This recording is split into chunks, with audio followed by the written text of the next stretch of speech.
एक लड़का पैदल किसी रास्ते से जा रहा था। उस लड़के ने देखा कि सामने वाले बिजली के खंभे पर कागज की पर्ची चिपकी पड़ी है और उस पर्ची में कुछ लिखा हुआ है। वो लड़का थोड़ा नजदीक जाकर पर्ची में क्या लिखा है वो देखने लगा। कागज की पर्ची में लिखा था, कल इस रास्ते से गुजरते वक्त मेरे 100 रुपये कहीं गिर गए थे। मैंने ढूंढने की बहुत कोशिश की लेकिन मुझे वो नहीं मिले।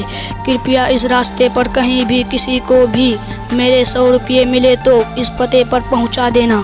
पर्ची में उसका एड्रेस भी लिखा हुआ था। लड़के को ये पर्ची पढ़कर उस एड्रेस पे जाने का मन करने लगा। वो लड़का उस एड्रेस पे जाने के लिए आगे बढ़ने लगा। एड्रेस पर जाकर लड़के ने देखा कि वहाँ पर एक झोपड़ी है। लड़के ने बाहर से आवाज़ लगाई तो उस झोपड़ी में से एक वृद्ध औरत लाठी के सहारे बाहर आने लगी। लड़के को पता चल गया कि को वृद्ध औरत सिर्फ अकेली इस झोपड़ी में रहती है। वो लड़के ने उस वृद्ध औरत से कहा कि माँ जी, आपके 100 रुपये जो गिर गए थे वो मुझे मिले, ये रहे आपके 100 रुपये। उस लड़के की बात सुनकर वो वृद्ध औरत रोने लगती है और कहती है कि बेटा, अब तक करीब 15-20 लोग मुझे 100 रुपये देकर जा चुके हैं।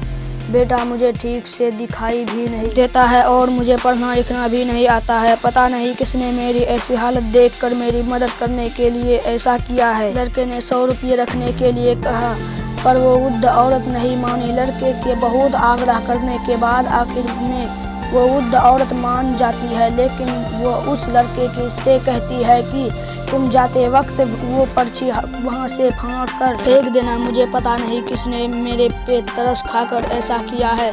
लड़के ने कहा, माँ जी, आप इस बात की फिक्र मत करना, मैं वो पर्ची फाड़ दूंगा। अब वो लड़का वृद्ध औरत के घर से निकल जाता है। थोड़ी देर चलने के बाद उस लड़के ने सोचा कि आखिर मुझसे पहले आए हुए उन 15-20 लोगों को भी इस माँ जी ने वो पर्ची फाड़ने को कहा होगा, लेकिन उनमें से किसी ने भी पर्ची को नहीं फाड़ा, तो फिर मैं क्यों फाड़ दूँ। वो लड़का उस पर्ची को फाड़े ही वहाँ से चला जाता है।